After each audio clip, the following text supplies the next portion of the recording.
Watch. Doja Cat seemingly quits music in series of tweets. Now this news is worthy of the throne. Kristen Stewart is officially an Oscar nominee. And honestly, win or lose, fans will continue to bow down to her portrayal of Princess Diana in Spencer, the role which officially landed her in the Best Actress in a Leading Role category at the Sunday, March 27 Academy Awards, airing live from the Dolby Theatre. She's up against fellow nominees including the Ice Off Tammy Faye's Jessica Chastain, The Lost Daughters Olivia Colman, Parallel Mothers Penelope Cruz, and Being the Ricardos Nicole Kidman. So what makes Spencer so special? Well, a lot actually. Unlike other films following the late royal, the 2021 movie focuses on Diana and husband Prince Charles' Christmas holiday at his mother Queen Elizabeth II's Sandringham estate. Because, after all, it was then that the mom of Prince William and Prince Harry ultimately decided to end their turbulent marriage once and for all. She's somebody that reached out behind many layers of oppression and could not be invisible in the way that they wanted her to be, Stewart previously shared on E!'s Daily Pop. When I say they, I mean the royal family. She was a larger presence than anyone ever needed her to be, in order to uphold this ideal of what the monarchy represents. As we wait to see if she comes out victorious, keep scrolling to see all the iconic actresses who have played Diana throughout the years. Caroline Bliss. It must have felt as though an eternity had gone by since their nuptials, 14 months before Charles and Diana, a royal love story premiered on ABC in 1982. But at least audiences got to watch the royal wedding of the century, held July 29, 1981, at St. Paul's Cathedral, all over again. Playing Diana opposite David Robb as Prince Charles was Bliss' first role. She was still in drama school, but, as a dancer who'd done some commercials, she had an agent who got her an audition. So I walked in and sat down, never for a minute thinking that I was anything like Diana, Bliss, who went on to be Miss Moneypenny to Timothy Dalton's James Bond in a couple of 007 films and act in British series such as The Paradise Club and Ruth Rendell Mysteries before becoming a spiritual teacher, recalled in a 2019 interview. It just hadn't occurred to me. I don't think I look very much like her. And I could see them also thinking, well, I am not sure. And halfway through the meeting, they said something and for some bizarre reason my reaction was, I went, oh.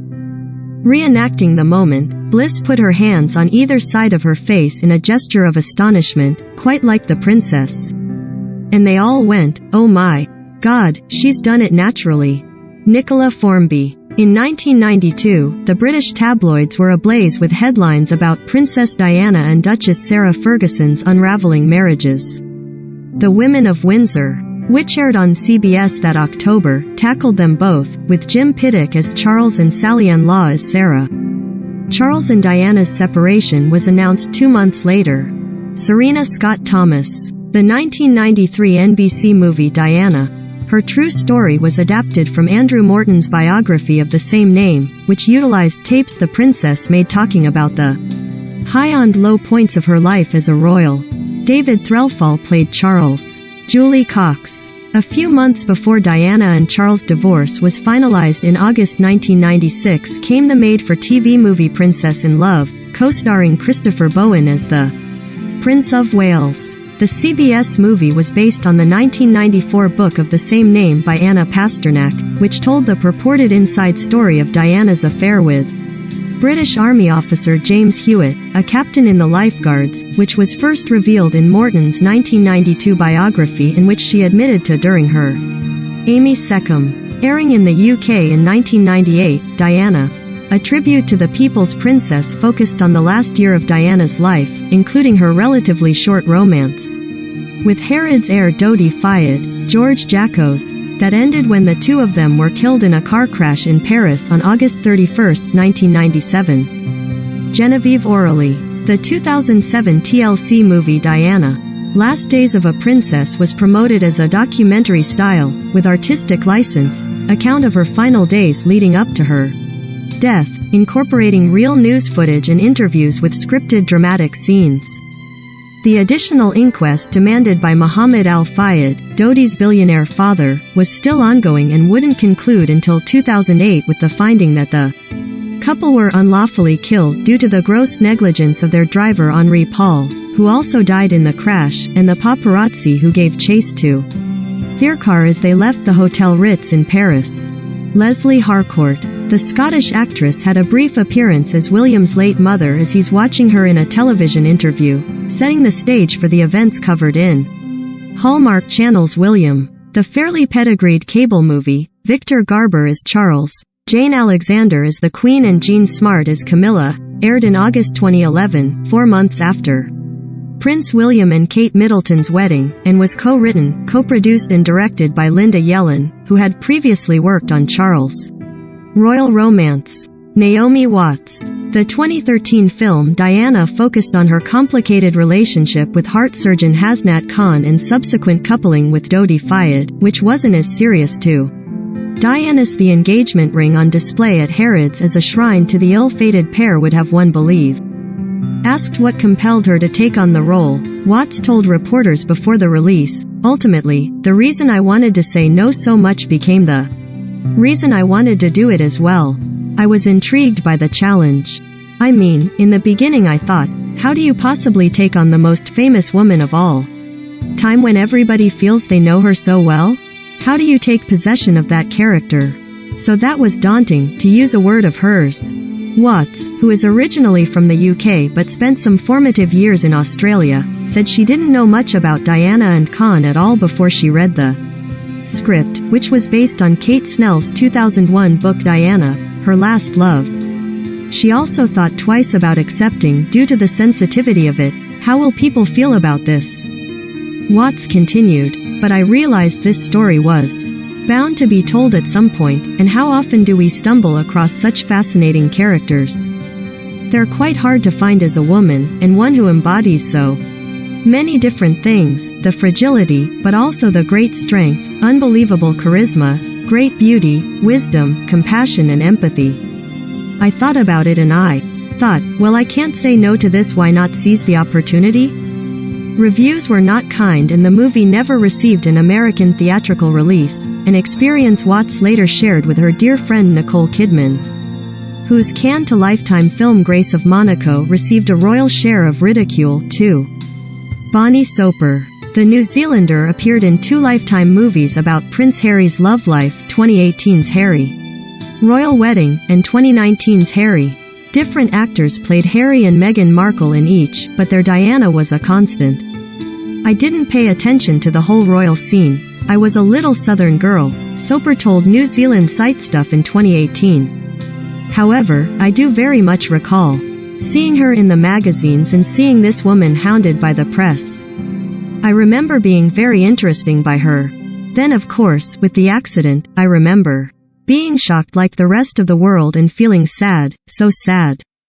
Playing Diana was a pretty amazing experience, she said, and she got an inkling that she might have nailed the audition when another actress there told her she just looked like the real deal. She looked at me and was like, "Oh my God, you're just like her. I am going to read that you were cast," Soper recalled. Then when I went into the room, they were like, "Wow, you're just like her." Sure, I was in character, but it was so nice to have that positive affirmation. Gina De Wall. After 2 years of preparing, the Bavarian-born, Britain-raised daughter of a South African father and English mother was just beginning previews of the musical Diana at the Longacre Theatre when their Broadway run was indefinitely postponed due to the COVID-19 pandemic. The show had its world premiere at the La Jolla Playhouse in California in March 2019. So, this show is about this once-upon-a-time princess called Diana, De Wall told Theatre Mania at a cast event in February 2020, and she met her fairy tale prince, who was called Charles. But unbeknownst to her, he had a love on the side who was called Camilla. And the story is the workings of that relationship in a very public spotlight in what came to pass. De Wall, who's 6 inches shorter than Diana's 5'10", read Andrew Morton's 1992 biography of the Princess of Wales and spent hours studying YouTube videos to get her voice and mannerisms, including her finishing school caliber posture, just right. When you're trying to portray a painful moment at home, or nursing a baby, you don't want people to be like, she looks like she's in stripper heels, duh. Wall quipped to The New Yorker in early 2020. As to what she observed watching the princess in action in old video footage, the actress noted, she's fighting. She's surviving, but she's doing those things with her shoulders completely relaxed, and smiling for the cameras.